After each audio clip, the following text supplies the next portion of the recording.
por lo menos uno de los cuatro juntos. Eh, ¿A qué voy con esto? Eh, Algo que repito ya desde todos estos cuatrimestres que hemos estado a distancia, que el mayor provecho que le van a poder sacar a un docente, me gustaría poder decirles esto en primer año, no cuando ya se están por recibir, pero naturalmente el mejor provecho que le van a poder sacar a un docente en cualquier instancia de la educación, pero sobre todo en instancias superiores, es la duda.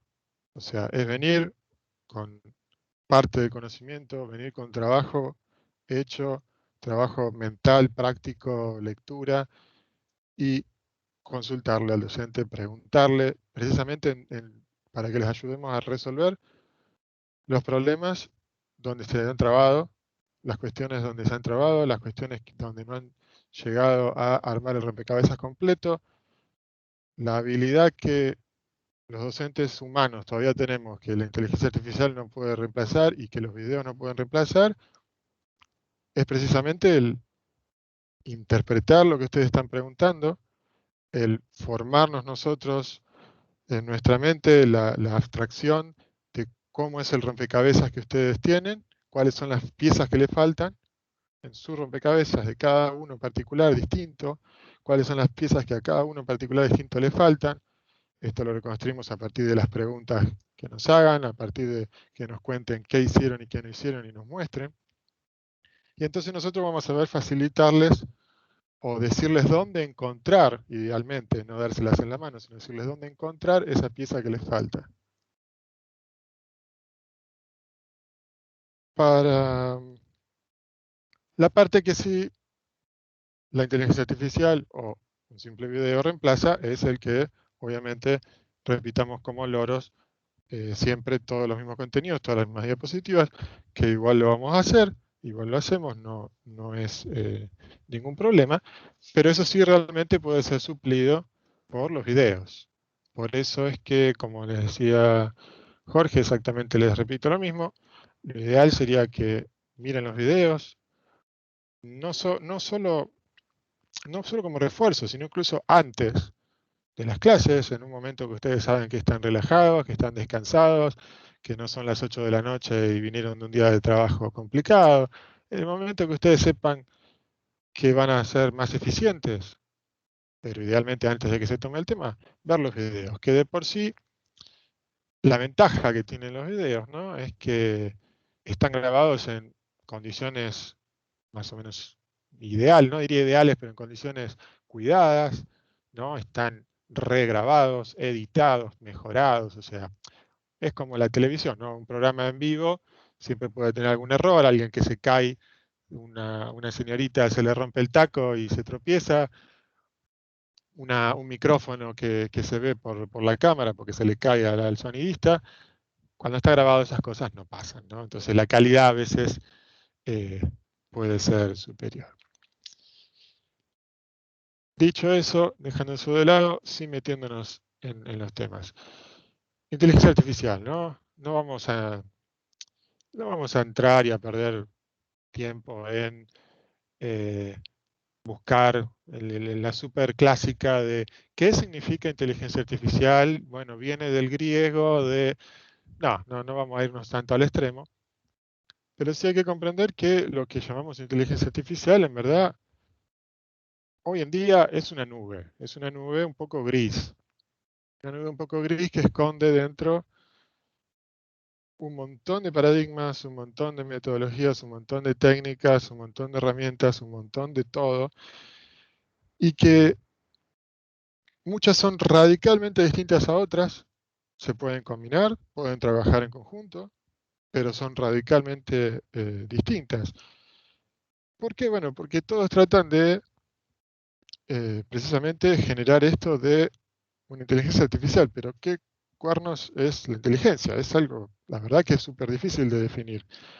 En los términos más prácticos, más esenciales para nosotros, podemos decir, y esto lo vamos a ver sobre todo en un par de semanas, que en el sentido, desde el punto de vista lógico de inteligencia, ¿no? Es actuar ante una situación de la manera más beneficiosa posible para quien está actuando. O sea, tenemos un actor, un agente, un ente, algo que puede tomar decisiones y actuar. Si actúa de la manera que le trae mayor rédito, mayor beneficio, por lo general entendemos eso como actuar de forma inteligente, ¿no? Es una visión de la inteligencia súper pragmática y súper lógica, que naturalmente tiene su sentido. Será discutible si la inteligencia es solo eso o hay más, pero en principio es eso. Ahora, acabo de decir, ¿no? Podemos discutir si es solamente actuar de forma inteligente o también incluye otras cosas. Bueno, una de las metodologías o de los paradigmas, la verdad no sé si encasillarlo en ninguno de estos porque es algo un poco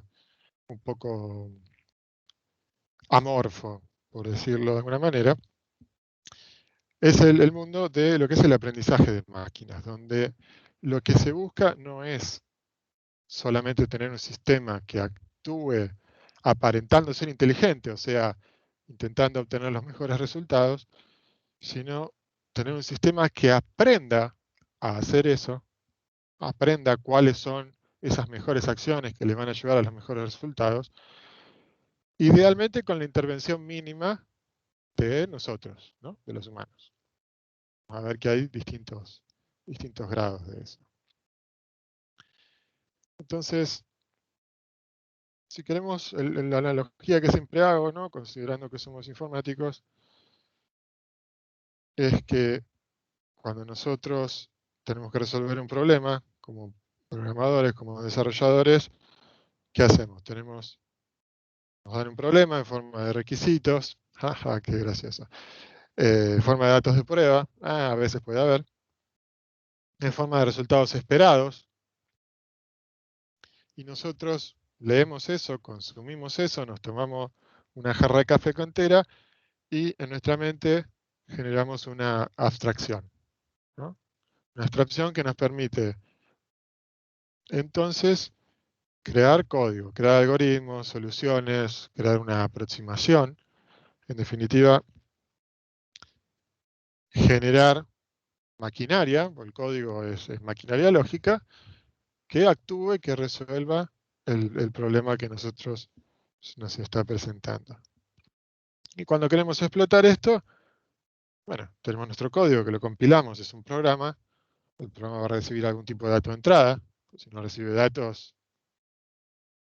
no sé, no sé si podríamos decir que estamos resolviendo un problema, sería, no sé, un programa que escupa colores y números al azar, qué sé yo, capaz que ese es el problema, pero por lo general tenemos entradas, se va a ejecutar nuestro código, nuestra lógica, que podrá ser muy dinámica, podrás tener algoritmos que, que se adapten con tablas de búsqueda y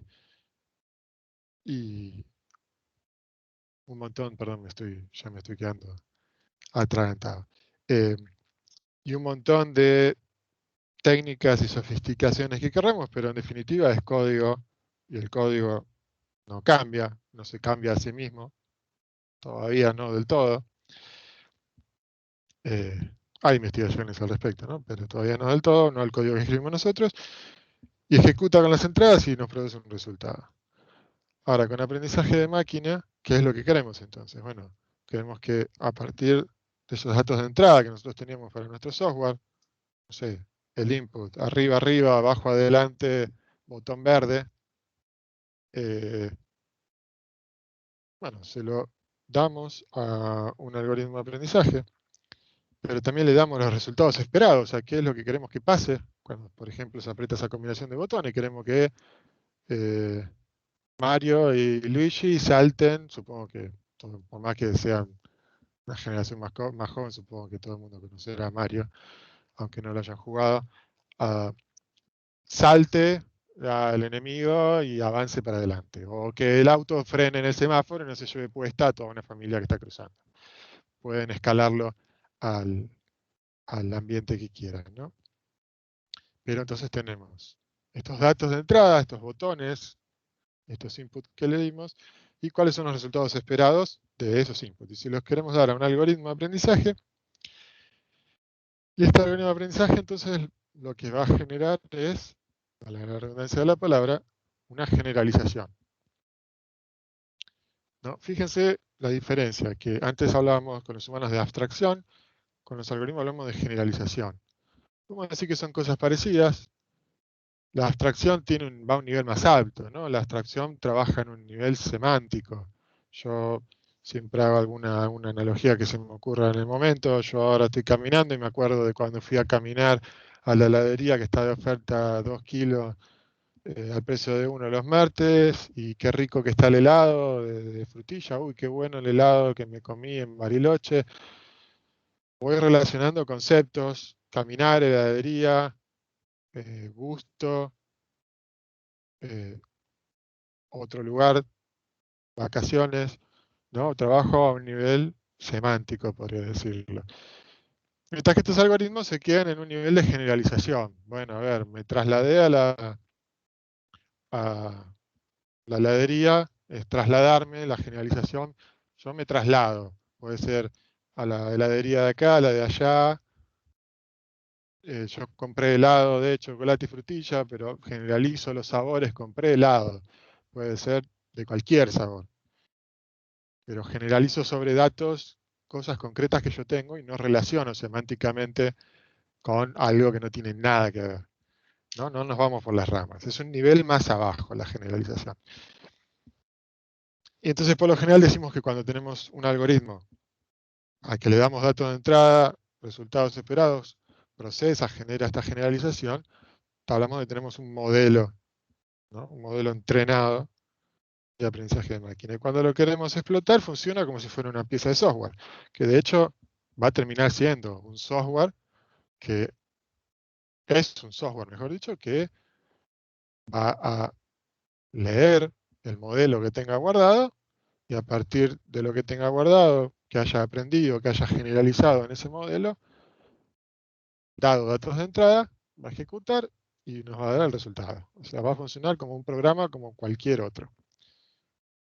La diferencia es que no escribimos nosotros la lógica, sino que la lógica está guardada como parte del modelo y fue generada automáticamente por un algoritmo. Un algoritmo me refiero a una familia de cientos de algoritmos, quizás miles, si contamos variaciones chiquitas.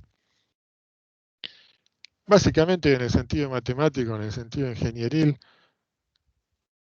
¿qué es el aprendizaje de máquina? ¿O qué es lo que hace? Bueno, induce una función, ¿no? F, paréntesis, paréntesis, que mapea datos de entrada, datos de salida. O sea, una función en el sentido matemático, una función en el sentido de código. Yo llamo a esta función modelo, le paso como parámetro los datos de entrada y obtengo como salida los resultados, ¿no? Reitero, repito, está acá para que las diapositivas, por lo menos, no todas, pero por lo general las diapositivas que uso para la clase, les aclaro, son para dar clases. No son para sentarte y estudiar la materia. Uno lo puede revisar el día anterior, después de que ya se estudió todo desde hace 3 semanas.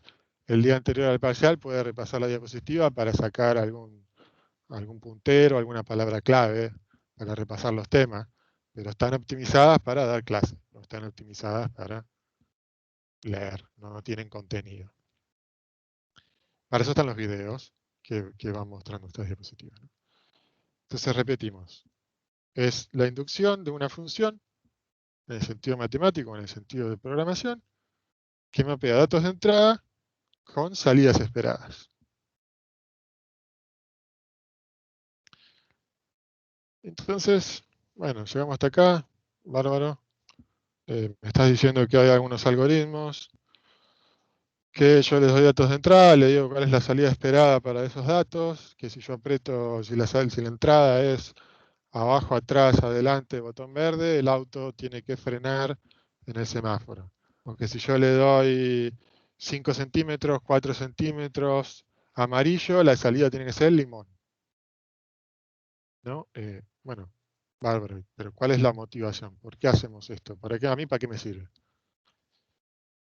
Bueno, hay montón de razones, enumeramos quizás las de más peso, las más comunes, ¿no? Obviamente yo necesito resolver un problema, porque acá estamos hablando del contexto de resolución de problemas, de la manera que me traiga mayor beneficio, que es lo que definimos que íbamos a entender como inteligencia. Resolver problemas de la manera que me traiga mayor beneficio a mí, que soy el agente que está actuando y tomando las decisiones. Entonces yo necesito resolver un problema, pero, por ejemplo, no sé cómo resolverlo. O sea, no sé cómo codificarlo, no sé a quién tengo que llamar por teléfono para que me dé la respuesta, no lo sé. Puede ser que yo tenga un problema, pero que sea muy costoso de, de solucionarlo. Tenés un problema, llamás a Nahuelito Soluciones Informáticas SA y te dice, yo te atiendo, hola, sí, ¿qué tal? Comentame cuál es tu problema. Bueno, te va a salir 3 millones de euros. Miércoles. Igual 3 millones de euros para un sistema puede no ser nada, ¿no? Pero, digamos, puede ser muy costoso. O más costoso de lo que querramos pagar. Tengo un problema que es muy dinámico. Es muy dinámico y no quiero o no puedo andar manteniendo el código para que cambie constantemente eh, acorde al ambiente o en el que está inmerso este problema, este software. Me refiero a un ambiente solo físico, sino a un ambiente lógico, un ambiente de, de datos, ¿no? Que recomendarles a películas. Tengo un sistema de streaming y quiero recomendarle películas a mis usuarios. El gusto de mis usuarios va cambiando. ¿Qué hago? Hardcodeo. Sí vio Terminator 1, recomendar Terminator 2. Sí vio Terminator 1 y Terminator 2, no recomendar Terminator 3 porque es una porquería. Y ni la 4, ni la 5, ni la 6, porque la verdad que después de la 2 son tan malas. Pero obviamente no se puede hacer eso a mano. Y además que yo capaz que hoy me gustan las películas de acción y dentro de 30 años me gustan las películas, bueno, 30 años ya me fundí, pero eh, el año que viene me gustan las comedias, porque mi gusto cambió porque, no sé, me cayó un rayo y se me cruzaron las neuronas. Puede pasar. O uno tiene una época que quiere comer el helado sentado en el sillón mirando una comedia y otras épocas que invita a sus amigos si quiere ver una película que no haya que prestar atención, no sé, lo que fuere. Uno de los gustos va cambiando. El problema es dinámico. Puedo tener un problema que no tengo acceso a las características del problema, a ciertas características. Yo no tengo requerimientos. Si nos guiamos por esto no podemos hacer nada nunca, porque jamás tenemos requerimientos eh, formales, ¿no? Ah, pero puede ser que hay un problema donde yo quiero ver cuáles, yo tengo un conjunto de datos y necesito saber cuáles son más relevantes. Y la verdad que yo esos datos no sé cómo interpretarlos, no sé qué relaciones tienen, y no sé yo y no sabe nadie, porque son las lecturas de los rayos cósmicos que hace un telescopio espacial en frecuencias ultravioleta. Y nada, silencio. El mismo silencio que harán ustedes, hago yo. Pero bueno, puedo sí aplicar técnicas de aprendizaje que me descubran patrones, que me descubran ciertas características que yo todavía no sé. Bueno, esta es la diapositiva blanca. No sé de dónde salió, pero bueno, bienvenida. Eh, Me adelanté un poquito recién, ¿no? Tengo datos, por ejemplo, y necesito ayuda para visualizarlos. Tengo estos datos del telescopio espacial, son, son, no sé, 40 terabytes de datos, ¿no? Es una tabla, tengo 1377 dimensiones, o sea, columnas, hágame un gráfico de eso. ¿Cómo hacemos? Van a decir, echame y pagame la indemnización porque la verdad esto no se puede resolver. Yo no voy a renunciar, no tengo la culpa, echame. ¿Qué crees que te diga? Ah, bueno, hay técnicas que se encuentran dentro de la familia de lo que es aprendizaje de máquina que permiten ah, resolver esto o dar ciertas soluciones con ciertas utilidades, ¿no? Obviamente no son cosas mágicas.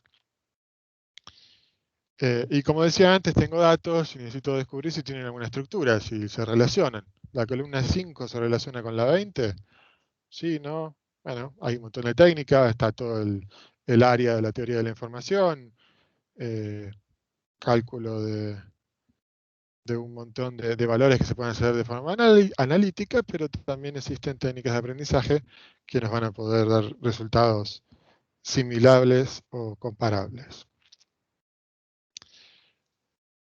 Los problemas, naturalmente, son todos distintos. Como vimos, podemos tener un problema que es estático, un problema que es dinámico, podemos tener estructuras conocidas o no, podemos querer hacer distintas cosas, podemos llegar a querer predecir, ¿no?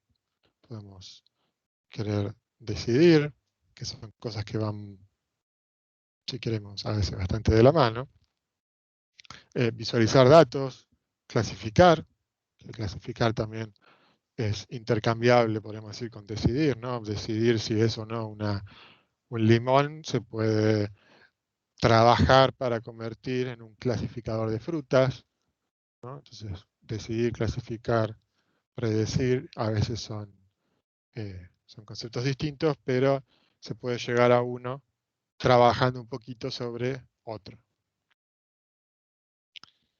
Entonces, dependiendo de todas las características del problema, qué es lo que queramos hacer, etcétera, de todos los miles de algoritmos que hay, bueno, vamos a tener que elegir distintos. No todos son ideales o son aptos para cualquier característica de problemática. En principio nosotros nos vamos a centrar simplemente en una introducción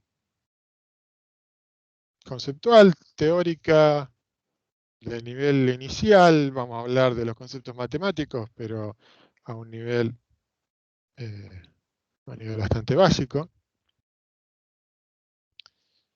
De las que se consideran las tres grandes divisiones, o la primera división que uno hace si uno quisiera organizar los algoritmos de aprendizaje de máquina o el mundo del aprendizaje de máquina, que es precisamente por el nivel o el tipo de interacción que tienen con los humanos al momento de aprender. Vamos a tener aprendizaje que llamamos supervisado, porque necesitan, como es hoy día el aprendizaje eh, que se realiza en la escuela, en todos los niveles. Es un aprendizaje supervisado donde hay una persona que está constantemente encima de los algoritmos de aprendizaje, que son ustedes, son algoritmos que viven dentro de la Matrix. Lamento pincharles el globo, ahora saben la verdad, y yo soy el agente Mancharuga que les está supervisando. Espero que hayan visto la película porque si no quedo como un bola. Eh, en este tipo de aprendizaje, vamos a ver más adelante, eh, se requiere mucha información para que el algoritmo funcione, mucha interacción de nuestra parte, pero obviamente gracias a eso pueden dar buenos resultados. Luego tenemos un aprendizaje que es no supervisado, que es básicamente lo contrario, donde es un tipo de aprendizaje donde la interacción o la intervención de los humanos, ya vamos a ver a qué nos referimos con interacción o intervención, es la mínima. Nosotros le tiramos los datos, ponemos dos variables, setamos dos parámetros y que se arregle. Obviamente, todavía no tenemos computadoras cuánticas que procesen todas las posibilidades del multiverso en 10 milisegundos, así que no le vamos a pedir magia a algoritmos que sean no supervisados, pero sí existen y pueden dar resultados muy, muy útiles y certeros en los casos donde aplican.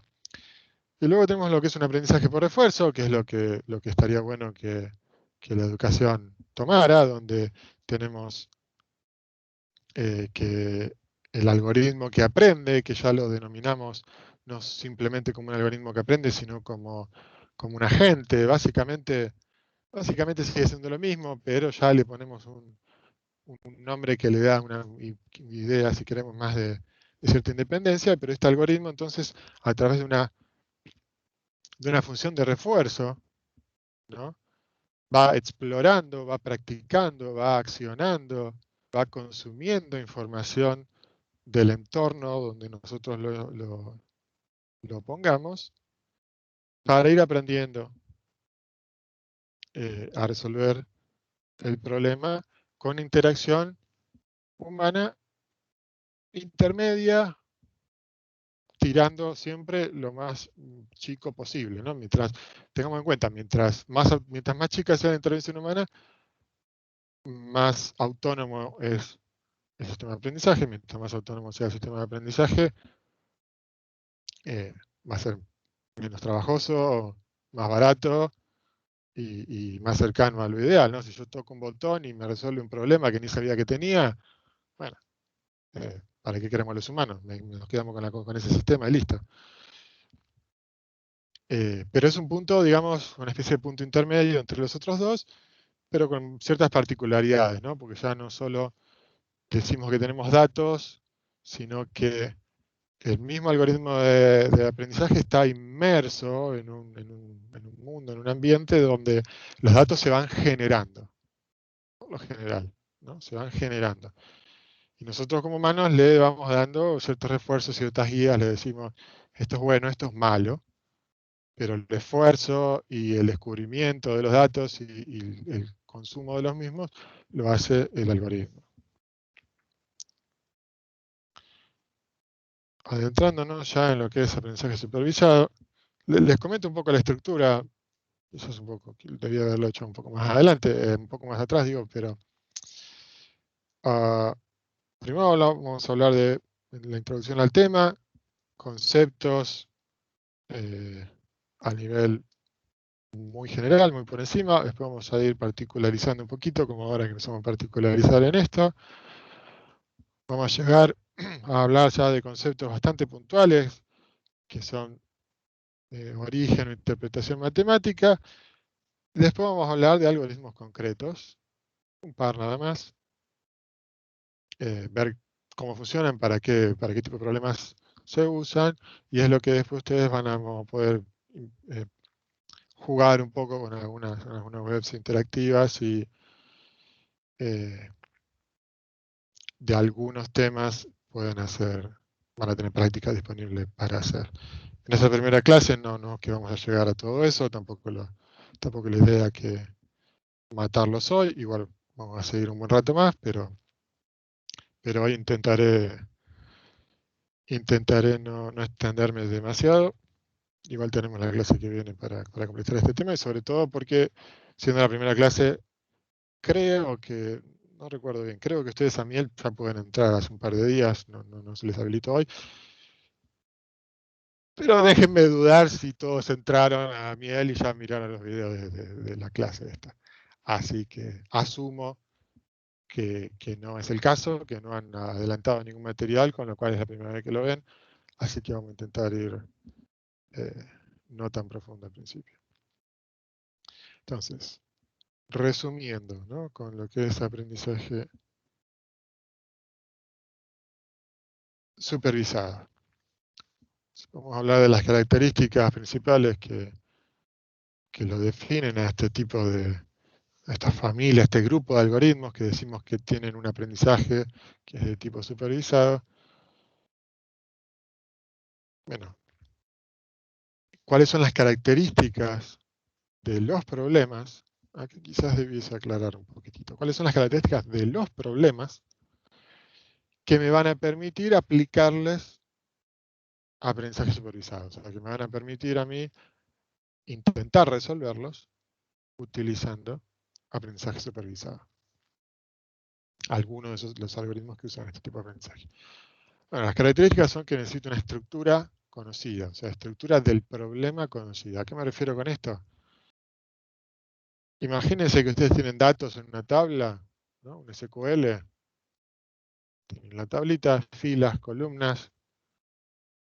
Bueno, ustedes saben cuáles son las cabeceras, cuáles son los nombres de cada columna. Yo tengo una base de datos de helados. Ustedes saben que la primera columna es el sabor, la segunda es el precio, la tercera es las calorías. ¿No? Ustedes saben la estructura de los datos que intervienen en el problema. Saben la estructura del problema de si yo quiero calcular cuántas son las calorías en promedio de un helado, ¿no? Dados los sabores y demás. Obviamente no necesito aprendizaje, para eso lo podría sacar una cuenta rápida, pero para que se den cuenta, ¿no? Es un problema que yo conozco, sé qué es lo que tengo que resolver, las calorías, conozco la estructura, sé que son helados, los datos, o sea, las filas son helados, sé que estamos en una heladería, sé que los helados tienen un precio, sé que los helados tienen un sabor, sé que los helados tienen una... Se nota que tengo hambre, ¿no? Tienen una cantidad de calorías. Yo todo eso lo sé, tengo una estructura del problema conocida. Tenemos datos de entrada, o sea, tengo datos de los que yo voy a ingresarle al sistema una vez que esté terminado para predecir, o sea, yo tengo helados con sabores y cantidades para poder calcularle las cantidades de calorías. Bueno, yo de entrada, antes de empezar, antes de desarrollar el sistema, yo tengo una base de datos con un montón de helados distintos cargados. Tengo datos de entrada a lo que va a ser mi software. Pero además tengo los resultados esperados para cada uno de esos datos. O sea, si yo tengo un helado, que es el helado triple de vainilla con oblea de chocolate y dulce de leche, que se sirve en el restaurante no sé cuánto, que esos son mis datos de entrada, ¿no? Cuánta cantidad de cada sabor, los aditivos, lo que sea, las calorías de cada cosa. Pero además tengo el resultado, sé que ese helado, bueno, tiene 1.000.000 de calorías, mínimo. Eh,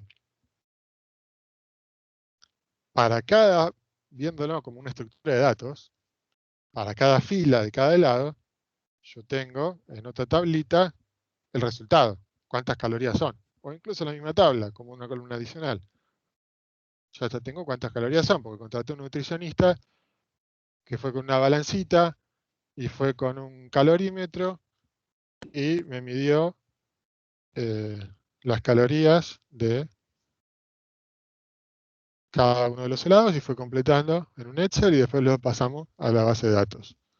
Pero ahora yo no quiero contratar más al nutricionista, quiero un sistema que lo haga totalmente de manera automática. Pero yo, si quiero aplicar aprendizaje supervisado, estos datos ya los tengo, las calorías ya las tengo, de una cierta cantidad de helados, que es lo que necesito para para que este sistema aprenda. Luego, una vez que aprenda y pasa a producción, bueno, me podrá predecir o calcular las calorías de helados nuevos, que no se los di al nutricionista. Pero, en principio, para que el sistema se entrene, necesito darle ejemplos, necesito darle información, material de lectura. Entonces tengo que tener helados, tengo que tener los valores de calorías esperados. Acá es donde está la intervención humana, por eso supervisado. Porque tuvo que haber una persona que llenara la base de datos, tuvo que haber una persona que resolviese el problema de alguna manera, o que consiguiera los datos, la salida del problema, aunque no sepa cómo es que se resuelve,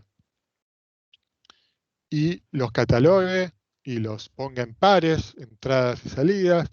Es un montón de trabajo, ¿no? que requiere nuestra supervisión. De hecho, es lo más costoso de aplicar aprendizaje de máquina.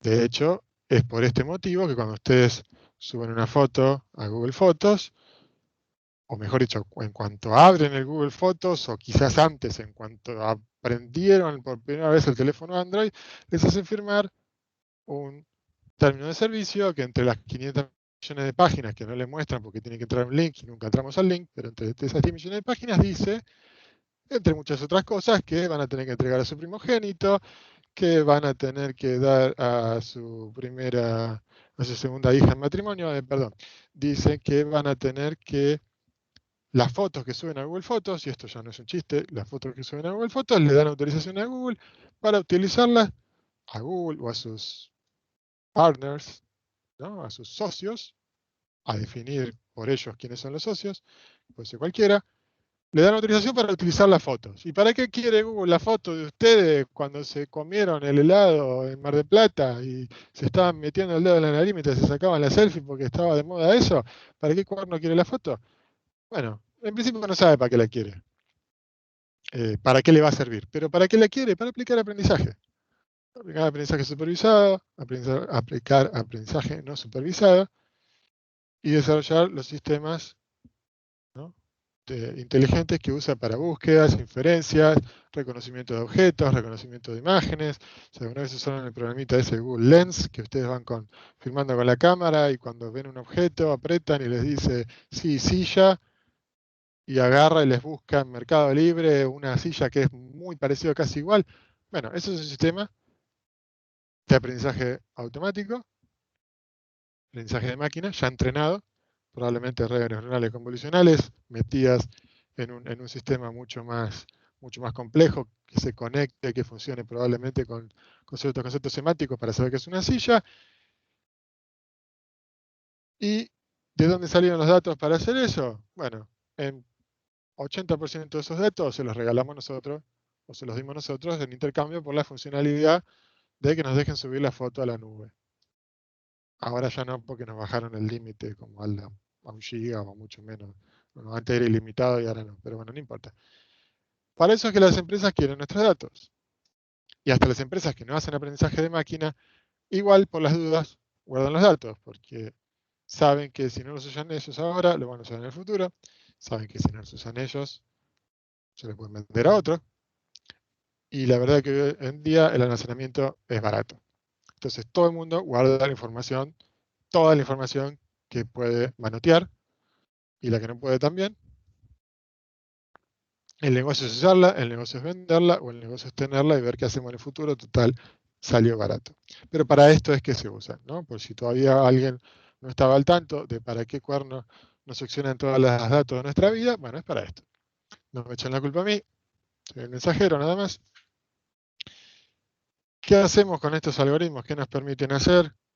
Estos algoritmos, bueno, nos van a permitir predecir, clasificar o decidir, que como les dije son cosas que con un poquito de trabajo son intercambiables. Entonces, ¿es magia esto? No, obviamente que no es magia, lamentablemente, o no, no sé, depende de cada uno. Es matemática, así que dejemos la mesa en su lugar. Es, para dar una definición un poquito más del libro, que muchos no me gustan, pero para dar alguna, podemos decir que es una aplicación de modelos estadísticos o probabilísticos o geométricos para separar los datos de entrada y luego la asignación de salidas correspondientes a cada grupo de datos de entrada, ¿no? O es, también podemos decir, un proceso de optimización numérica para mapear las salidas a las entradas como un todo. ¿Pero qué nos dice esta definición? Bueno, básicamente algo que si lo pensamos es lógico. O sea, como estás diciendo que tengo que resolver un problema. Está diciendo que tengo datos de entrada, tengo los helados y tengo datos de salida que son las calorías. Está diciendo que yo tengo que de alguna manera diseñar un algoritmo que aprenda de esos helados y de cuántas calorías tiene cada uno para cuando yo le doy un helado nuevo me pueda decir cuántas calorías tiene. Y yo al principio de todo les dije, bueno, el aprendizaje de máquinas es básicamente inducir una función que me mapea entradas y salidas. ¿Qué es lo primero que nos viene a la mente de cómo resolver esto en base a lo que dije en los últimos 30 segundos y lo que está acá escrito. A alguien se le prende, si alguien que no vio los videos, no vio nada de esto, se le ocurre cómo hacerlo, una primera aproximación, qué es lo primero que harían, que me cuente, si no espero 15 segundos y el silencio significa que no.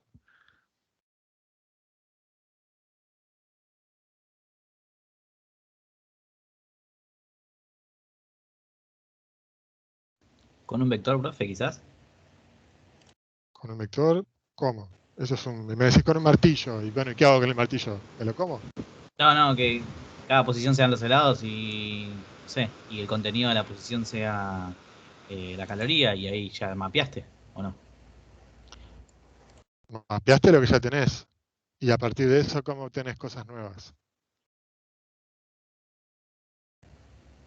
No, eso no sé. Bueno, iba, bueno, podríamos decir que por lo menos le pateaste para el lado de la cancha donde está el arco contrario. Ah, por lo menos no fue un gol en contra, así que bien, y se valora la participación.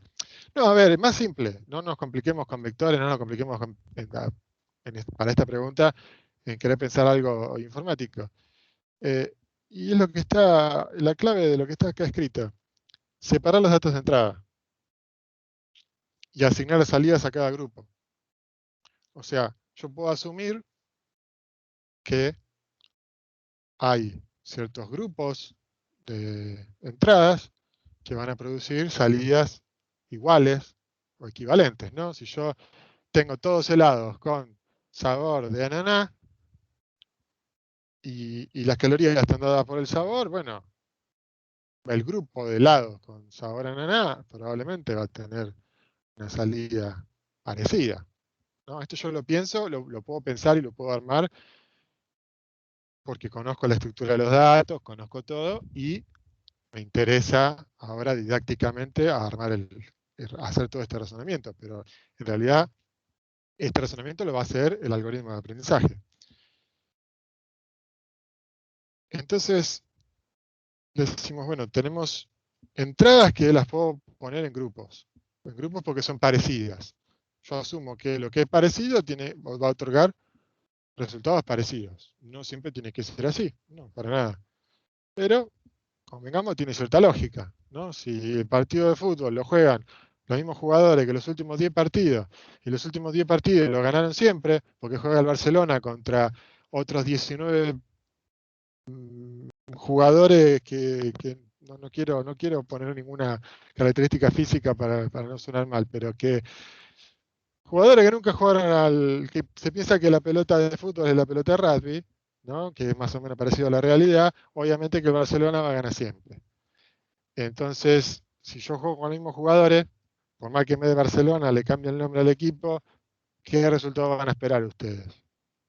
¿Van a esperar un resultado muy distinto? Si tengo a los mismos jugadores jugando contra los mismos adversarios.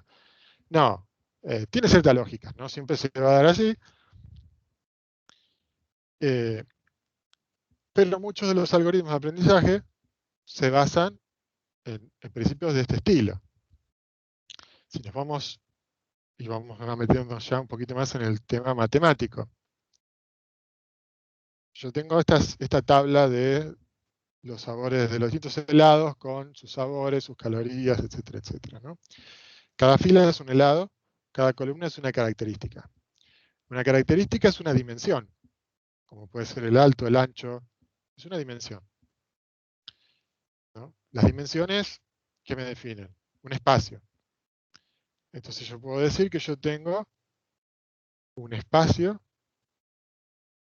de valores de entrada, un espacio multidimensional de valores de entrada, el espacio de los helados, ¿correcto? Entonces yo puedo decir, bueno, esta región del espacio multidimensional de los helados, que tiene 7 dimensiones, porque a mí se me ocurrió, esta región mapea a 300 calorías. Y esta otra región del espacio que está pegadita al lado, bueno, mapea a 5000 calorías. Y esta mapea, ¿no? O sea, si se lo logran imaginar perfecto, tenemos el espacio de todos los posibles helados.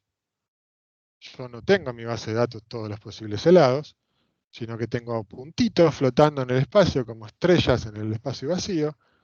Pero entonces digo, bueno, tengo estos ejemplos en esta zona, yo agrupo toda esta zona que incluye estos ejemplos de helados que eran de frutilla y tenían 200 calorías, y digo que toda esta zona va a ser de 200 calorías.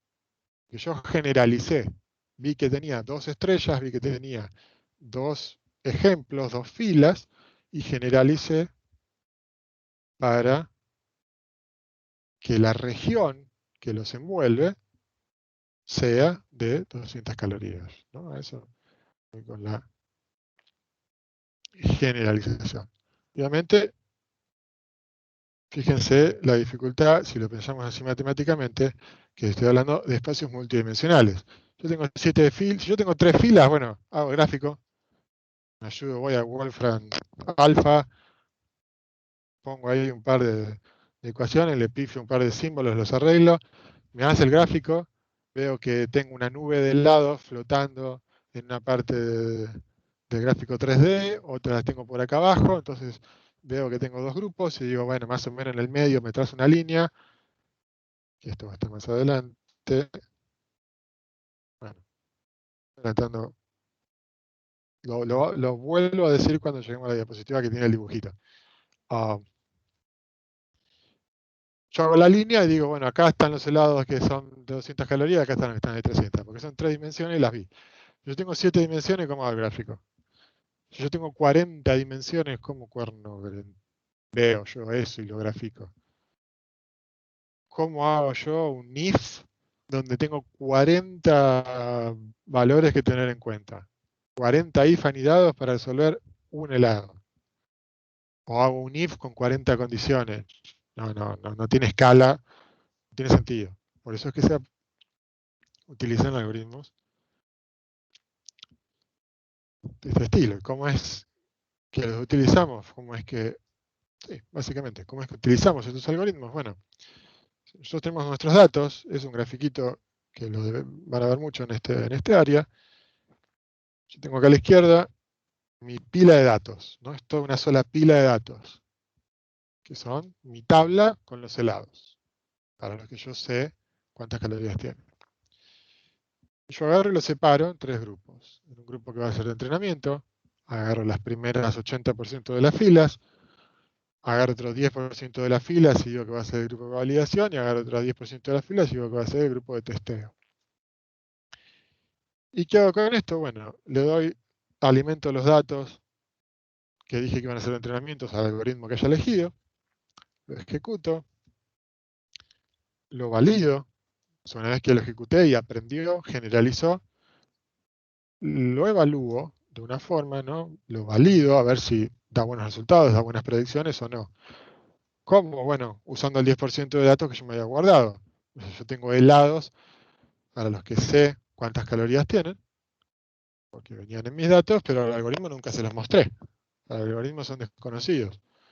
Entonces, le doy los datos de entrada, le pregunto, ¿este helado tal, cuántas calorías tiene? 25 me dice el algoritmo. Yo voy a la tablita, 25, perfecto, acertó a uno, un punto. Vamos al siguiente lado, ¿y este cuántas calorías? 50, voy, me fijo, 5000. No, pifió, punto negativo. Lo valido. Desde el proceso de validación voy a sacar una cierta tasa de acierto, ¿no? Cuán buenas son las predicciones del modelo que entrené. Y en base a eso yo voy a aplicar ciertos criterios para ajustar las variables que tenga el algoritmo de aprendizaje, a ver si puedo hacer que ajustándole un poquito aprenda mejor. Entonces ajusto esas variables, le vuelvo a dar los datos, o sea, reseteo todo, pero ajusto las variables, le vuelvo a dar los datos de entrenamiento, dejo que procese, que genere el modelo, que generalice, lo vuelvo a validar, le vuelvo a preguntar con los mismos, este lado cuánto es, 25, bien, le pegaste, este lado cuánto es, 5000, bien, le pegaste al segundo, ahora el tercero cuánto es, y así. Esto es un loop, ¿no? Es un ciclo donde yo voy a editar los parámetros hasta que esté satisfecho. Cuando estoy satisfecho, entreno mi algoritmo y lo que hago es testearlo. ¿Testearlo qué es? Lo mismo que validarlo, pero con otros datos que todavía no le mostré nunca. ¿Por qué? Bueno, es bastante lógico, ¿no? Si yo constantemente lo estoy validando y ajustándolo, básicamente le estoy forzando al algoritmo de alguna manera a que aprenda los valores que están en el 10% de validación que yo no les había mostrado. No, pero no significa que el algoritmo está aprendiendo mejor en términos generales. Haciendo la analogía. Ustedes vienen, estudian, les tomo un examen, les digo, se sacaron un 2. Sigan estudiando. Vienen la semana que viene, les tomo el mismo examen, se sacaron un 3. Sigan, vuelven a la otra semana, les tomo el mismo examen, sacaron un 3,50. Bueno, van, estudian de vuelta, dan el mismo examen, sacan un 4. Eh, ¿Saben más ustedes ahora? ¿O simplemente se acordaron cuáles eran las preguntas del examen, que siempre el mismo, y entonces contestan esa pregunta bien y cualquier otra la contestarían mal? Bueno, no sabes. Por No, eso es que aplicás un testeo al final, un examen final, si querés, con preguntas totalmente distintas. Sí, decime. tenderías al overfit, ¿no? Es lo que podemos llamar de esa manera, sí. Es un concepto poco más, que vamos a mencionar un poco más adelante cuando estemos con el tema de varianza, aunque son 3 o 4 diapositivas más, pero sí, básicamente se le llama así del inglés, ¿no? El sobreajuste. Ujú. Eh, por eso es que cuando nosotros estamos satisfechos con el 4 de ese examen mentiroso que le tomé 10 veces, que con esa evaluación de aprendizaje que les hice hacer y que después les dije que estaba mal y que la vuelvan a hacer. Ah, perdón, no era evaluación de aprendizaje, era validación, datos de validación, perdónenme. Perdonen los chistes malos, pero bueno, me queda unos pequeñitos traumas. Ah, les tomo este examen final al algoritmo donde digo realmente valido no, perdón, donde realmente verifico cuál es su porcentaje de acierto eh, real, con datos que jamás vio. Y ahí terminé, ahí no puedo volver atrás porque si vuelvo atrás empiezo a hacer trampa otra vez, le estoy tomando 2 veces el mismo final. Pero por lo general cuando llego a este valor Profe, no tengo grandes sorpresas, sí, decime. lo que no entendí es cómo el primer algoritmo, antes del testeo, supo o predijo los valores esos. No, bueno, por ahora asumí que hay un algoritmo que le da los datos y se entrena. Hasta ahora estamos hasta ahí nada más. Sé que es un panorama, recién estamos poniendo los bordes del rompecabezas. Falta mucho. Así que no pretendan que ahora les quede todo claro, porque no, tendrán, con lo que le dije yo es imposible que tengan todo claro hasta este momento. Pero es el ciclo con el que van a usar este algoritmo, esta caja negra mágica, que no es mágica, es matemática, pero que hasta ahora no la abrimos, es una caja negra. Que le damos datos, entrena y cuando termina de entrenar nos prende la luz y le damos datos y predice. Caja negra. Pero este es el ciclo con el que lo vamos a utilizar a estos algoritmos en lo que es aprendizaje supervisado. Y es un tipo de entrenamiento que se denomina offline. Offline o fuera de línea, obviamente, porque tengo etapas de entrenamiento bien claras y cuando termino de entrenar lo cierro, chao, queda ahí, se congela eso y ya no aprende más. Y el sistema lo paso a producción y hará predicciones, pero ya no aprende. Ya aprendió lo que tenía que aprender. Salió de la universidad, se le dio el título, sacó las materias que le faltaban súper rápido y no volvió a tocar nada, no volvió a leer nada en su carrera durante 30 años. Lo máximo que lee son los 3 renglones de Stack Overflow y así se quedó toda su vida. El algoritmo no aprendió más nada una vez que salió del proceso de aprendizaje. Claramente no van a ser ustedes en el futuro. Claramente. Ah, pero bueno, para que funcione esta caja negra, que todavía es una caja negra, mierda, ya son 9 menos cuarto, y yo ya me estoy quedando sin voz. Guarda con los datos, ¿no? Porque nosotros sabemos, o sea, se supone que ustedes han programado, programan, trabajan con código. Bueno, podés agarrar un software y darle el scan de la notita que les dejó su pariente pegada en la heladera diciendo que compren la lista del súper. Y pasarles un scan de eso a un software cualquiera y esperar a dárselo a la web de disco y esperar que les arme el changuito. No, ustedes no pueden agarrar un software, agarrar el browser y en la barra de direcciones, en vez de escribirle una dirección, empezar a ponerle 1001 y esperar que lo tome como binario y lo lleve a un IP porque ustedes la escriben en binario porque son re heavy, re jodidos. No, o sea, los datos, un software funciona consumiendo datos con el formato para el que fue diseñado y cualquier cosita mínima que le cambies no funciona. Lo primero que hacen todos los profesores en programación 2 es agarrar tu programa y que tenía que calcular el tercer lado de un triángulo y agarrar y apretar A, H, F para intentar rompértelo y destruírtelo. O apretar un F no sé cuánto, algún carácter no imprimible y te explotan en 1000 pedazos y se cuelga Windows porque cualquier cosa se cuelga Windows también. Entonces nosotros, parte de la tarea que tenemos que hacer como lo que se denomina un ingeniero de datos, que es la gente o el título, si querés, que se le da, el nombre que se le da a la gente que se dedica fuertemente a lo que es aprendizaje de máquina. Parte del trabajo que tiene que tener es, bueno, ajustar IP parámetros, como estaban antes, seleccionar algoritmos, pero también tratar los datos. Con tratar los datos no me refiero a que interpretar los datos y querer sacar relaciones, sacar conclusiones. No, no, no, macho, olvídense.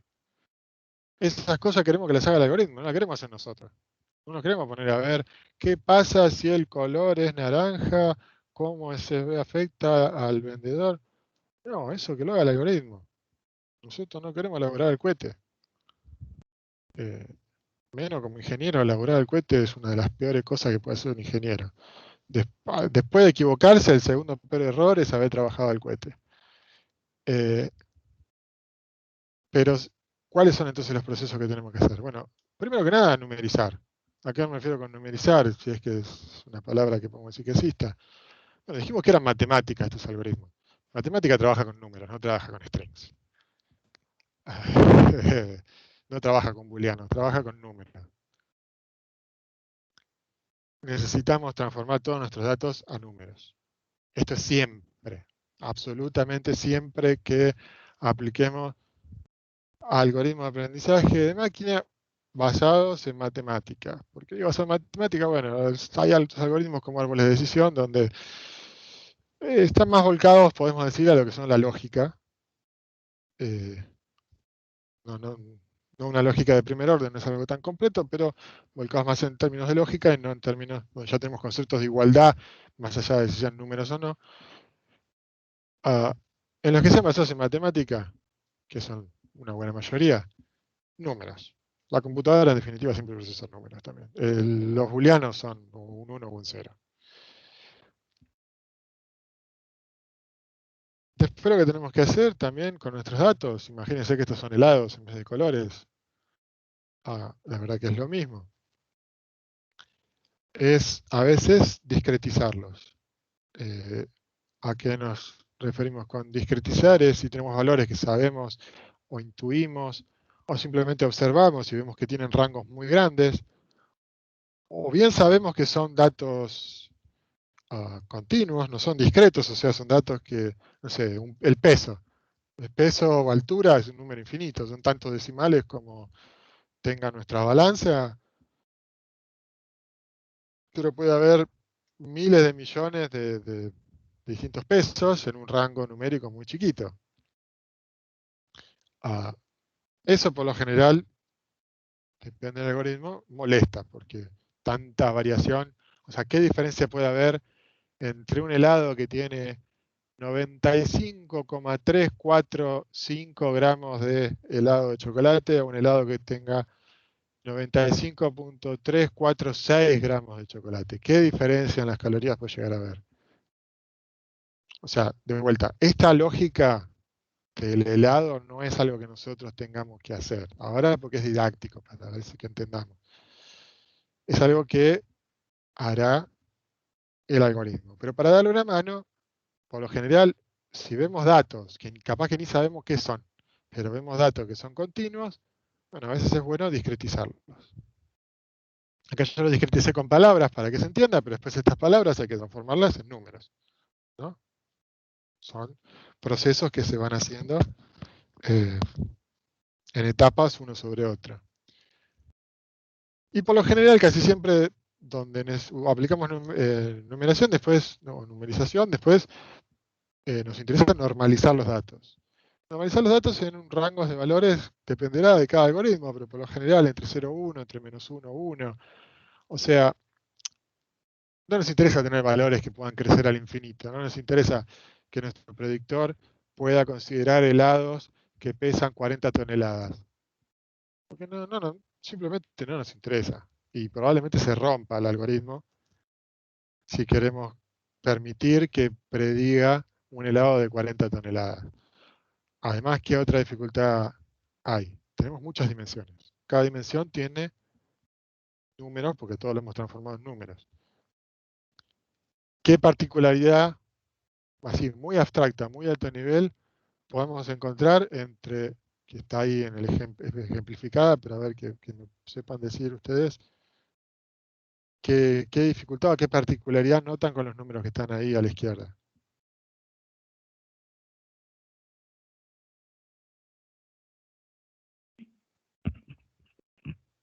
El tamaño de los datos, que uno lo tenés que representar con coma, que son más pesados y otros no. Podría ser, la verdad que con lo que se ve ahí no está claro si es así o no. Asumamos que tienen toda la misma representación, son todos enteros. Son 4 bytes.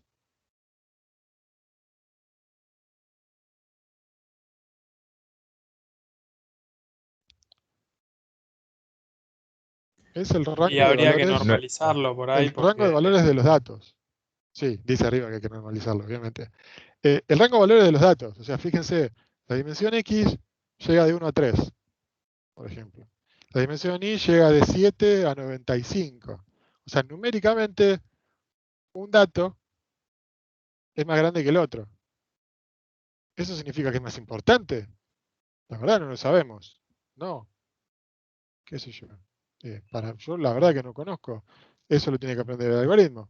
Si un valor es más importante que el otro, que no dependa del número. Porque capaz que uno lo tome en gramos y el otro está en kilos. O capaz que uno son hectopascales y el otro son metros. O sea, unidades que no tienen absolutamente nada que ver una con la otra. Metros lineales y hectopascales. No hay conversión porque miden cosas distintas. Sin embargo, uno tiene valores en los miles y otro tiene valores en los cientos. Ahora, si yo proceso matemáticamente eso y meto en una misma ecuación matemática un valor que tiene 1000 y un valor que tiene 1, bueno, probablemente el que tenga 1000 influya más en esa cuenta matemática que el que tiene 1, ¿no? Es natural pensar eso. Pero nosotros no tenemos por qué asumir que un valor que tiene un número más grande es más importante para resolver el problema. Entonces lo que hacemos es, bueno, hagámoslo parejo. Todos los campos tienen el mismo rango numérico.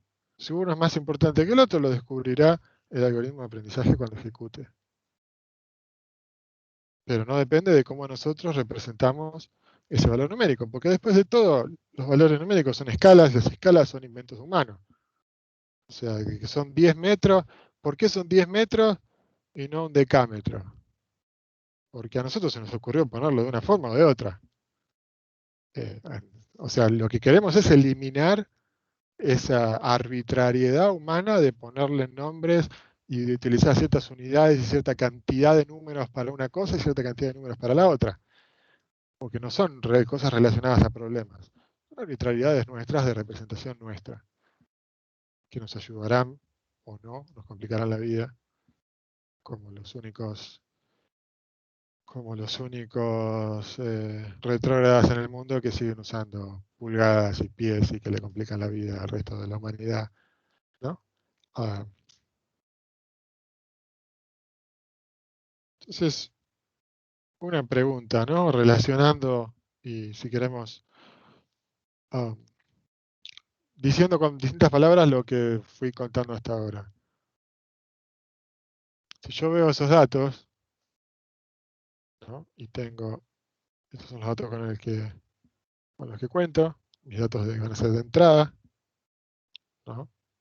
Tengo esas columnas, tengo filas, las que sean, y yo digo que aprendizaje de máquina es inducir una función matemática que me va a mapear las entradas en las salidas. ¿Cuál va a ser entonces el dominio de la función, la dimensionalidad de los parámetros de la función? Bueno, si esos son los datos, así a simple vista, pues, los reales positivos podrían llegar a ser negativos.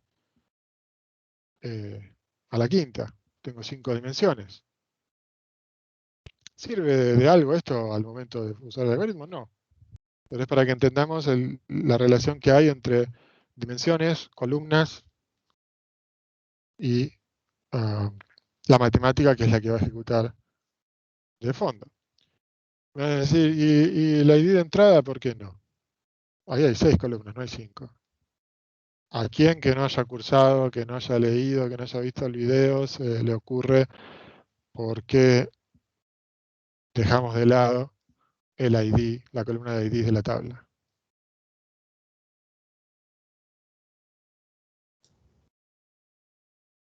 Porque es incremental. Puede saber cuál Porque es no el es un próximo. dato. ¿Cómo? Claro, puede ser irrelevante para lo que es el aprendizaje. A ver, no es un dato de problema, es un dato de la base de datos. Si yo esto en vez de la base de datos lo tuviese escrito en una servilleta, esa columna no existiría, ¿cierto? Si yo lo tuviera en una planilla de cálculo, tendría número de fila y número de columna, pero no tendría una columna con un ID, ¿cierto? No es un dato de problema. Naturalmente que encima peor, porque no solo que no es un dato de problema, con lo cual ya es malo porque nos mete ruido, sino que encima es un valor que por definición es diferente para cada fila, o sea, diferente para cada lado. Estamos diciendo que queremos generalizar, queremos encontrar áreas del espacio definido de las entradas, un espacio de 5 dimensiones, real. Queremos encontrar regiones que mapeen a ciertas salidas. Y me pones un valor que hace que todas las sean diferentes, que no haya 2 entradas que sean parecidas, porque todas tienen un ID distinto. O sea, se rompe doblemente. Agrega ruido el que no sea un dato de problema y rompe absolutamente todo el hecho de que sea un dato autoincremental, un dato, más allá de lo autoincremental, no tiene por qué ser autoincremental. Un dato que por definición de cómo se crea, tiene que ser distinto para cada columna, para cada fila, perdón. Eso destruye cualquier algoritmo que intente generalizar.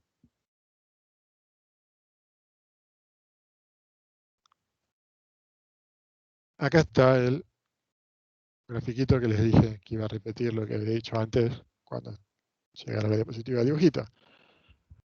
Básicamente, yo tengo datos, en este caso muy cómodo, 2 dimensiones. Si tengo datos así de simples en 2 dimensiones, capaz que ni quiero aplicar algoritmos de aprendizaje, o capaz que sí, porque yo hago las líneas estas negras, ¿no? Para separar regiones. Y digo, bueno, a ver, basado en los datos, digo que basado en los ejemplos de puntos azules, la concentración y la densidad, digo que, bueno, todos los datos que van de esa línea negra para abajo son azules, corresponden a la salida azul. Si a mí me das, una vez que el algoritmo es el modelo este que ya entrené, vamos de vuelta de cero. Tengo datos, ¿no? Tengo puntitos en un gráfico, o filas en una tabla. Tengo la salida esperada, o sea, tengo de qué color es cada puntito. Mi problema es saber cada un puntito cuál es el color, cuál es la categoría que los estoy clasificando. corrí mi algoritmo le di estos datos, los puntitos y los colores, el algoritmo se entrenó y el algoritmo generalizó y guardó como parte de su modelo estas dos líneas negras. Estas dos curvas negras, ¿qué hacen con el espacio? Lo dividen, obviamente. Lo dividen en 3 sectores. Y entonces generaliza y me dice, esta división del espacio, la que está bajo esta línea horizontal, cualquier punto que esté acá es azul. Entonces yo pongo un punto acá, entre menos 12,5 y 7. Y se lo alimento al sistema ya entrenado. El sistema va a decir, bueno, este punto está abajo de esta línea. Salida, predicción, azul. ¿Por qué? Porque se entrenó para que sea eso. Y generó estas divisiones del espacio de entradas. Este es el espacio de las entradas. Y los colores es el espacio de la salida. Hay 3 colores. Es un espacio discreto. Si yo le doy un punto acá, 5 menos 9, me va a decir, bueno, a ver, estaba entre esta línea y esta línea. Resultado, verde. ¿Es realmente verde un punto hipotético que está acá? No lo sabemos.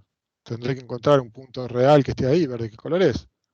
Pero el algoritmo predice que es verde. ¿Predice que es verde en qué? Bueno, basado en la división del espacio que hizo, de acuerdo a sus hiperparámetros, de acuerdo a las características propias del algoritmo, de precisamente qué es lo que haga ese algoritmo,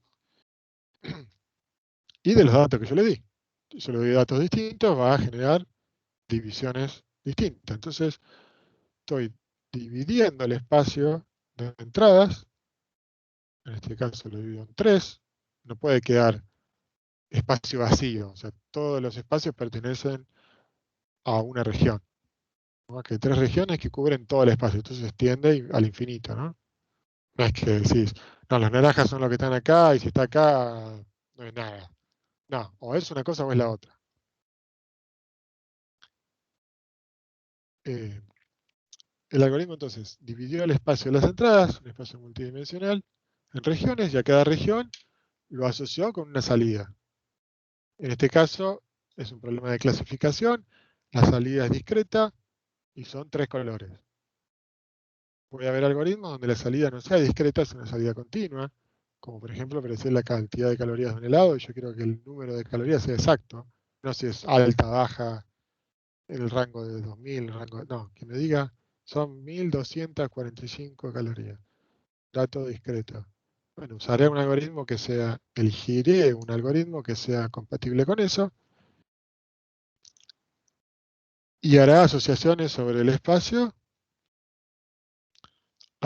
o divisiones de las áreas de forma distinta acorde a lo que está intentando predecir, ¿verdad?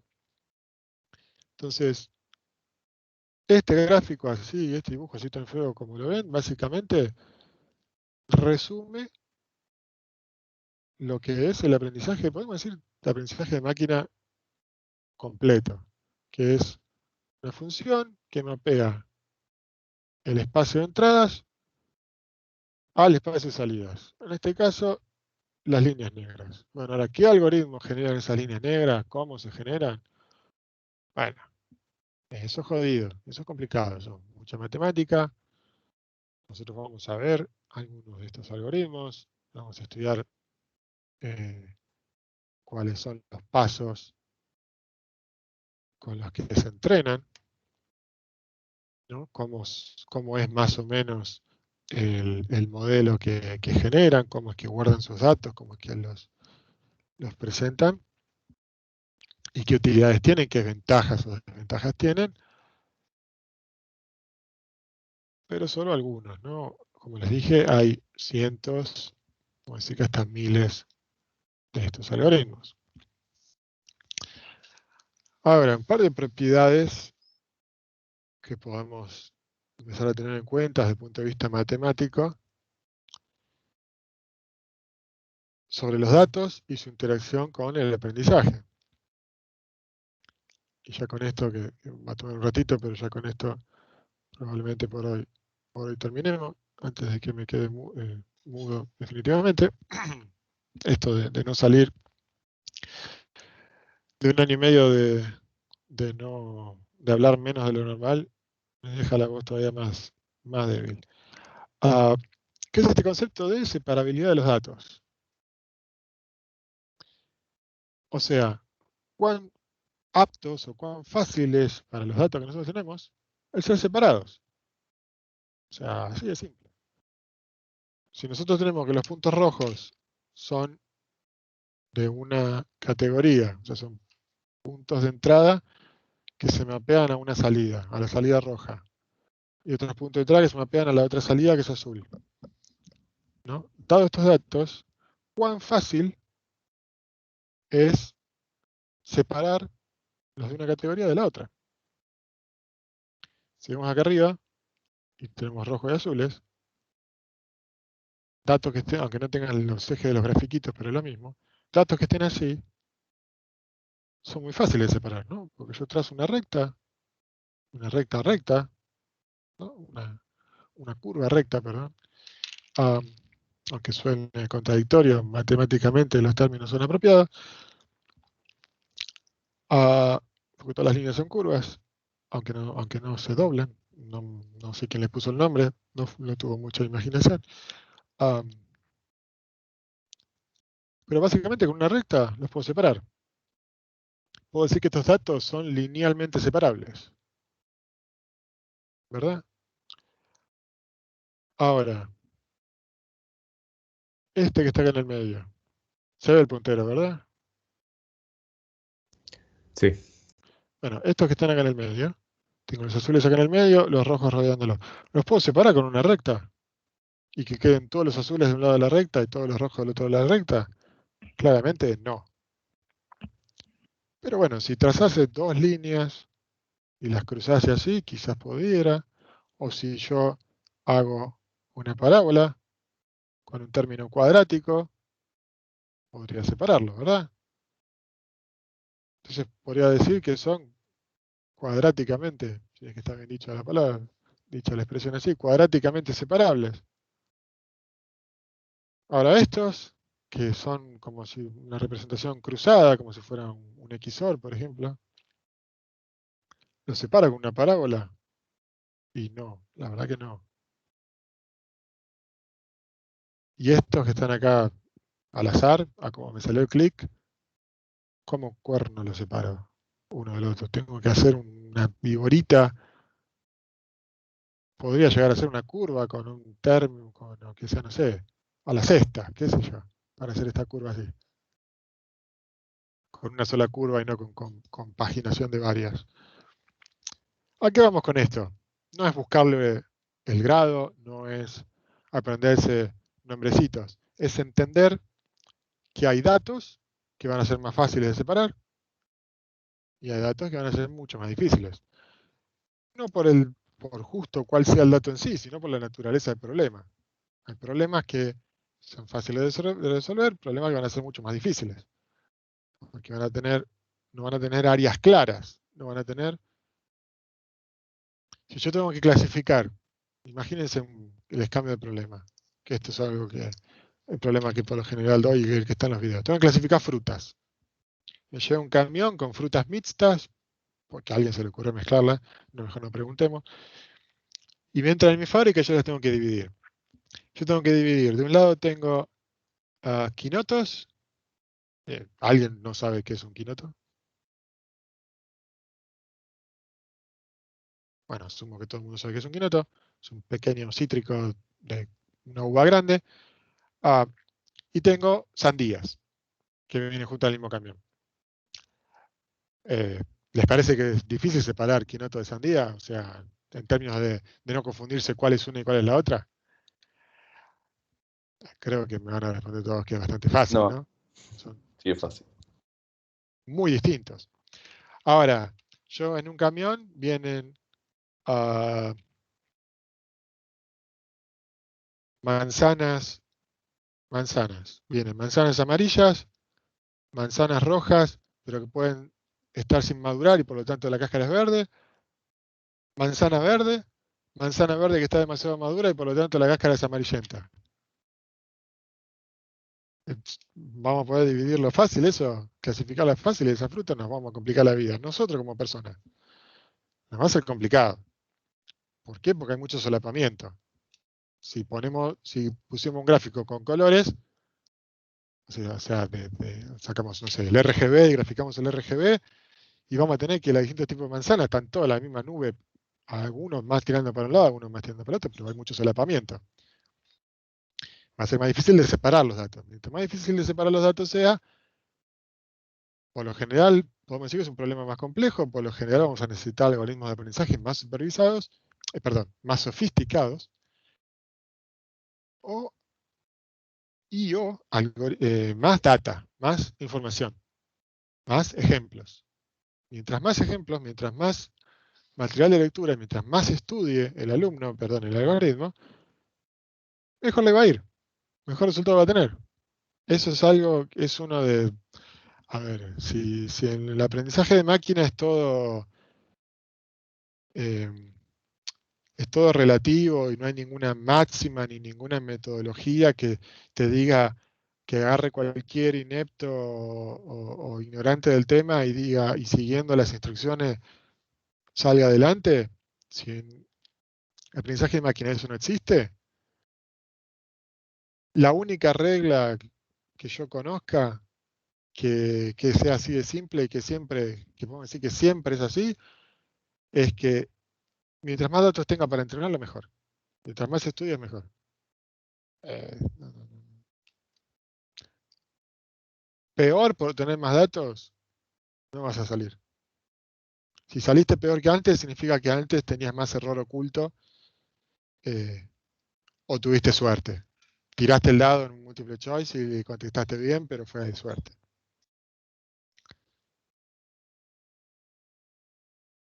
Entonces, esto es una de las cosas por las cuales tenemos que ajustar nuestros algoritmos. Ajustar las variables que tengan los algoritmos, los parámetros. En verdad, lo que llamamos hiperparámetros. ¿Por qué hiperparámetros? Nosotros dijimos que aprendizaje de máquina es inducir una función que mapea entradas y salidas. Tenemos los algoritmos de aprendizaje que son los que van a aprender y los que van a generar esa función. Los números o los valores que uno pone entre paréntesis cuando llama una función en código, ¿cómo se llaman? ¿Argumentos? Parámetros. Argumentos o parámetros. Perfecto. Ya se llaman parámetros. Matemáticamente creo que el término, ya fuera de lo que es código, también son parámetros. O sea que los parámetros de la función que se aprenda por este algoritmo, de los elementos que están en esta diapositiva, ¿cuáles van a ser? No hay muchas cosas, así que alguien diga lo único que hay.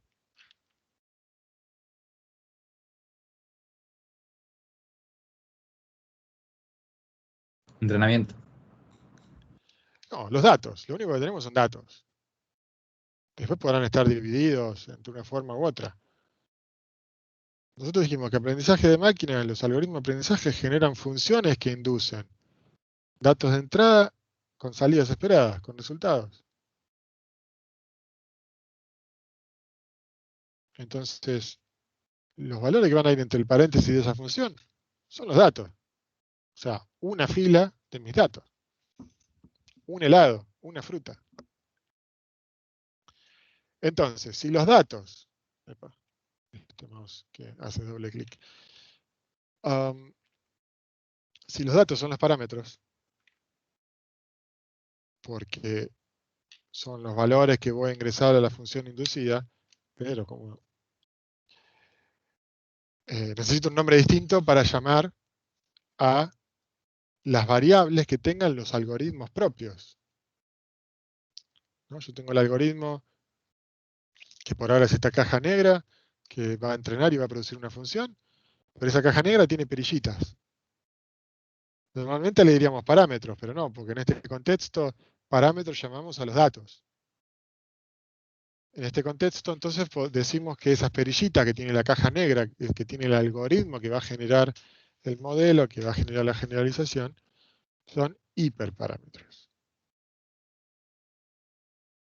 ¿Okay? Es un nombre, le podrían haber puesto cualquier otro nombre, pero para que tengamos claro la distinción. Una cosa es ajustar el algoritmo de aprendizaje, ajustar la caja negra.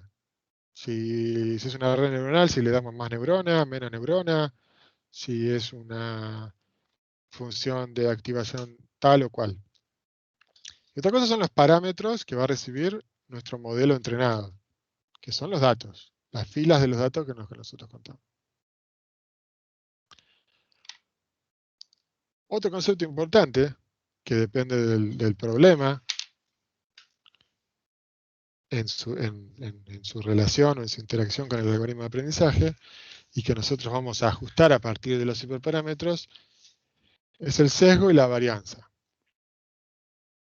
O en inglés, que lo pongo en inglés para que cuando lo busquen lo encuentren mejor, que es bias versus variance, ¿no? Si lo buscan así, lo van a encontrar más rápido. Ojo con esto, y yo no me acuerdo si ya lo quité, pero si no, lo hago ahora en un ratito. Hay varias cosas en un apunte de texto de esto que la verdad está bastante confuso. Y si lo leen de los libros que nosotros pusimos, está bastante, por lo menos la edición que yo leí, que fue hace unos cuantos años, es razonable. Si lo buscan en Wikipedia, que yo siempre recomiendo, hay una sección de ciencia de datos muy grande, muy completa, pero en inglés. Si ustedes leen aprendizaje de máquina en castellano en Wikipedia, la verdad que es una porquería. Y pone cosas que son prehistóricas y que conceptos que ya no van. Si se amigan con el inglés, que les guste o no, como informáticos se van a tener que amigar en algún momento de sus vidas. Es un idioma, no tienen por qué amigarse con otros países o personas si les gustan o no. Simplemente amíguense con el idioma. Si lo buscan ahí, todo lo que es ciencia de datos está muy bueno. Y tiene muchísimo material, hay muchísimos algoritmos y pueden estar y irse por las ramas. Y típico, que uno cliquea en cosas en Wikipedia y termina en cualquier lado. Con 4 clics terminás de ciencia de datos en física cuántica. Con 4 clics. Como para decirle la cantidad de información que hay y cuán matemático es esto de fondo. No es para asustarlos, no, si entran y chusmean van a ver que hay partes muy textuales y partes matemáticas que quizás no hace falta que las lean en detalle. ¿Pero qué es esto entonces del sesgo o la varianza? Bueno, si yo tengo estos datos, tengo los puntitos azules, ¿no? Que son los datos de entrada, yo tengo el valor esperado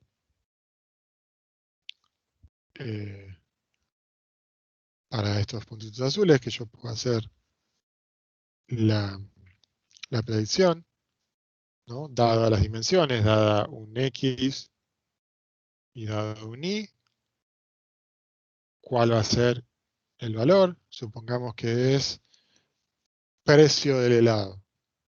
De acuerdo a X y a Y, que serán dos variables, qué sé yo, la época del año y el tamaño del cucurucho, me dicen el precio del helado. Yo tengo datos, que son los puntitos azules, que son muestras que tomé de distintas heladerías. Algunas te cobran sobreprecio, otras el empleado se equivocó y cobró de menos, en otra cobró de más. Tienen ruido, ¿no? Los datos pueden variar. Pero tengo también, yo conozco, en verdad, porque soy el presidente de la Asociación de Productores de Helados del Planeta, y conozco la verdad del helado, ¿no? La de la milanesa se me escapa, pero la del helado la conozco. Es esta línea roja, ¿no? Esta línea roja son los verdaderos valores de los helados dados los X y los Y. O también podría decir que es la mejor generalización. O sea, dado estos datos, o sea, los puntitos azules, la curva que mejor generaliza esos datos es esa roja.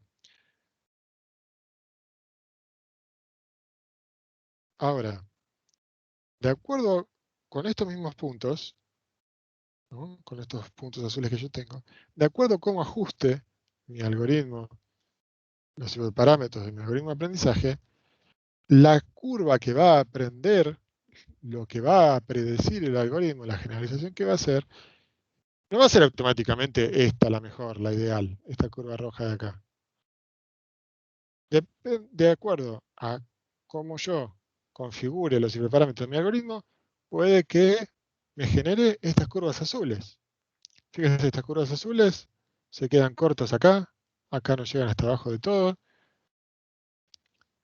Tienen lo que se llama mucho sesgo, ¿no? Tienen poca reacción al cambio. Yo entrené con estos puntitos azules, tengo un puntito azul acá abajo, pero estos algoritmos configurados de esta manera lo ignoraron completamente ese puntito. Siguieron de largo, ni bola. Están sesgados. Sesgado significa eso, ¿no? Que uno piensa siempre lo mismo, que no le importa las circunstancias, el ambiente, las condiciones. Siempre opina lo mismo, piensa lo mismo, decide lo mismo. Eso es estar sesgado, ¿no? ¿Es bueno eso? Que un algoritmo lo configuremos de forma tal que tenga mucho sesgo, y no, porque nosotros lo que queremos es que nuestro algoritmo llegue lo más cercano a la curva roja, que es la generalización perfecta de precios de helados, porque es la curva que sabe el presidente de la Asociación de Helados del Mundo, y que a mí no me la va a decir, yo la tengo que aprender. Por el otro lado, podemos ajustar estos hiperparámetros para que nuestro algoritmo sea al contrario, ultra sensible, y tenga entonces lo que decimos mucha varianza, genere estas curvas azules, que fíjense, cada puntito que encuentra sube, pasa por el puntito, baja, pasa por el otro puntito. Es totalmente errática. ¿Por qué? Porque es muy sensible y cada puntito que ve le quiere pasar por encima con la curva. ¿Es una buena generalización eso? Y no, como vemos no. Porque nos va a generar que tengamos estos vaivenes, estas subas, estas bajadas. En parte nos vamos a quedar cortos, en parte vamos a exagerar. Un helado que tiene medio gramo más de contenido que el otro, resulta que vale el triple, ¿no? Está acá y ponemos un helado con medio gramo más y vale el triple. Por inventar cualquier cosa, ¿no? Sobre lo que estaba hablando de helado. O sea, es demasiado sensible. No generalizo al final. Porque cada cosa particular, yo cada vez que alguien viene y me pregunta cuál es mi color preferido, le respondo algo distinto. Soy totalmente neurótico para el psiquiátrico. Siempre respondo una cosa distinta porque me cambiaste la hora del día en que me lo preguntaste. Es una locura. ¿Me sirve? No, la verdad que no me sirve.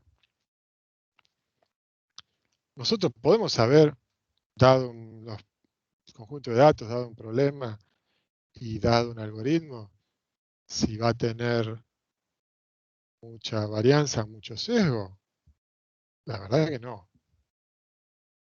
No podemos saberlo, porque precisamente depende de los datos, depende del problema, depende del algoritmo y depende de los hiperparámetros que le setimos al algoritmo. Entonces, ¿cómo ajustamos esto? Bueno, ajustamos con esto. Por eso hacemos este proceso de ir y venir, este loop, donde nosotros entrenamos al algoritmo, lo dejamos con el superparámetro con los que venía de la biblioteca que nos bajamos, y la verdad que nos da una precisión del 50%. Y cuando hacemos un análisis, bueno, 50% sería bastante bueno. Nos da una precisión del 3%. Horrible, pésimo.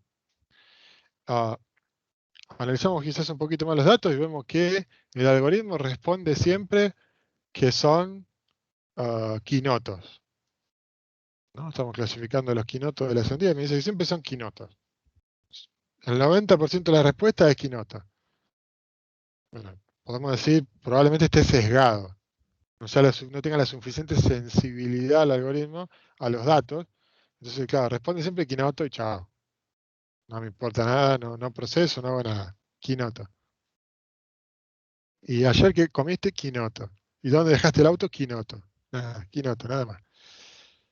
Bueno, justo veo cómo los hiperparámetros alteran al algoritmo que yo elegí, porque estudio el algoritmo, veo al creador, veo a la biblioteca y sé de aprendizaje de máquina, entonces yo entiendo que si a este parámetro lo subo de 2 a 8, el efecto que va a tener es que va a aumentar la sensibilidad del algoritmo. Bueno, lo aumento, vuelvo a correr, precisión 40%, pasé de 3 a 4, de 3% a 40, bárbaro.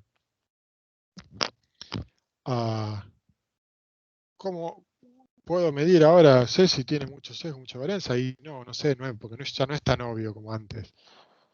La verdad que no sé si estoy teniendo mucho sesgo, mucha varianza. No puedo hacer grafiquitos porque no sé cuál es la respuesta correcta, no sé cuál es la generalización perfecta.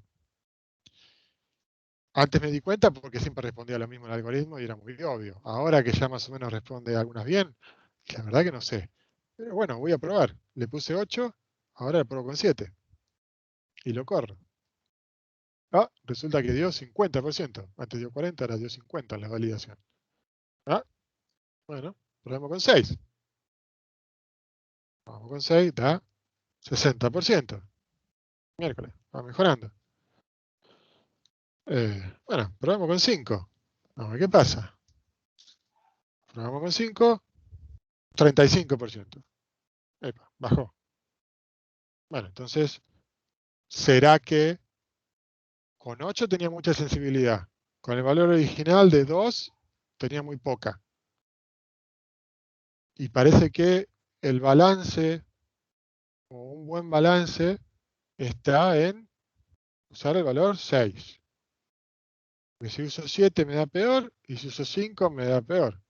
Simplemente lo descubrimos esto probando.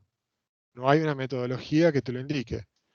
¿Por qué no lo hay? Porque, bueno, la mayor razón es que esto aplica, y estamos hablando, para cientos o miles de algoritmos, de una forma muy generalizada.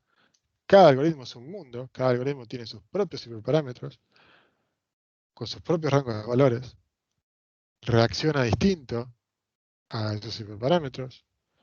Los problemas son infinitos y la forma de representar los datos de esos problemas, aunque son siempre números, son infinitos, no podemos restringirnos. Algunos algoritmos lo hacen, pero no es que estamos restringidos a cierto tipo de valores entre 3 y 4 y es solamente lógica booleana y entonces como yo tengo un espacio muy acotado. No, la verdad es que es un espacio tan grande, tantas posibilidades y tantas variables que todavía nadie ha encontrado. Ojalá algún día lo encuentren, porque eso facilitaría la vida, pero todavía nadie ha encontrado una forma de antemano poder predecir esto. Y que quizás nunca lo encontremos. No sé si está comprobado, no sé si alguien probó que es un problema, podríamos decir, me estoy yendo a otra área y no es la analogía correcta, pero digamos un problema NP-hard, ¿no? Un problema donde encontrar los parámetros apropiados es más difícil o tan difícil como intentar resolver el problema en primer lugar, con lo cual no tiene ningún sentido. No es esa la definición de NP-hard, pero aplica a muchos de esos algoritmos.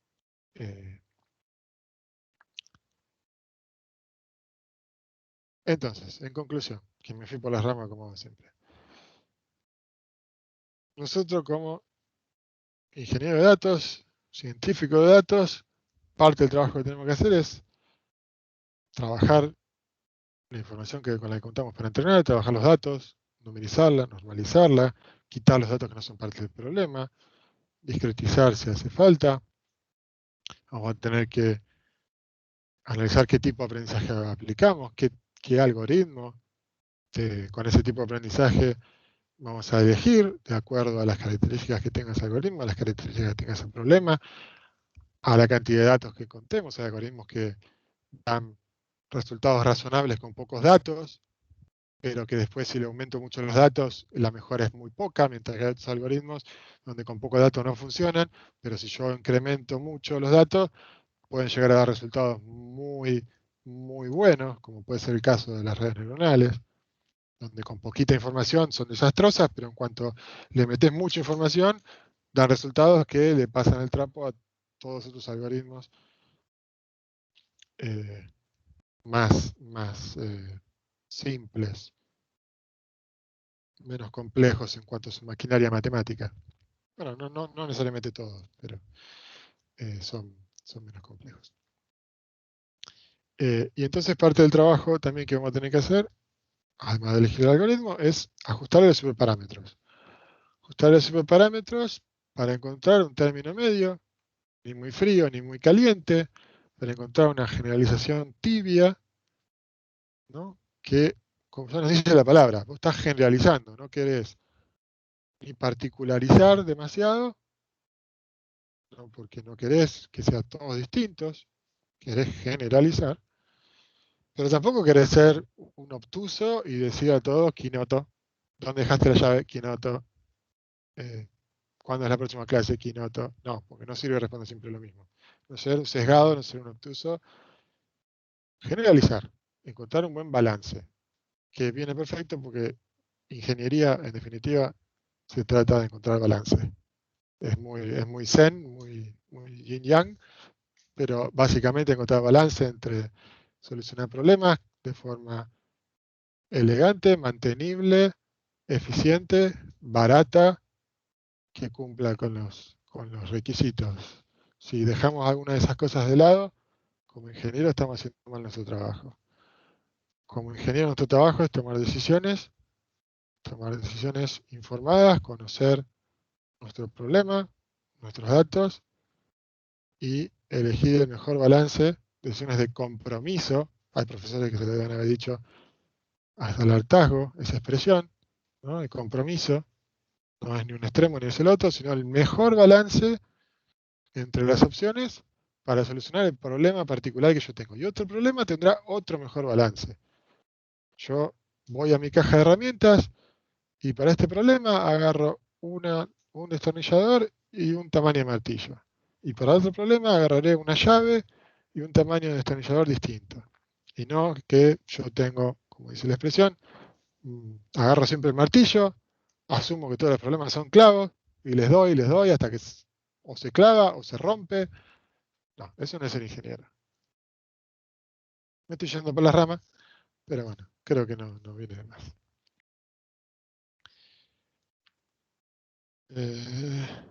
Seis varianzas, déjenme ver con qué sigue, a ver si me parece que ya conviene dejarlo para la clase que viene, sobre todo porque me estoy quedando mudo, difónico la palabra. Bueno, acá ya empezamos con ejemplos de algoritmos en particular.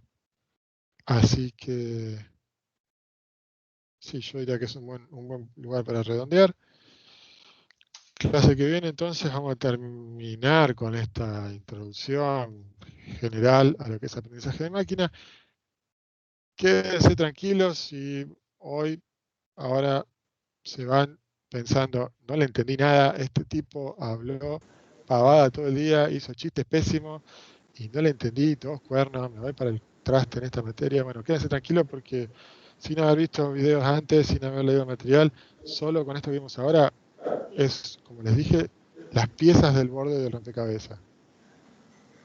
No hay forma de que tengan un panorama completo.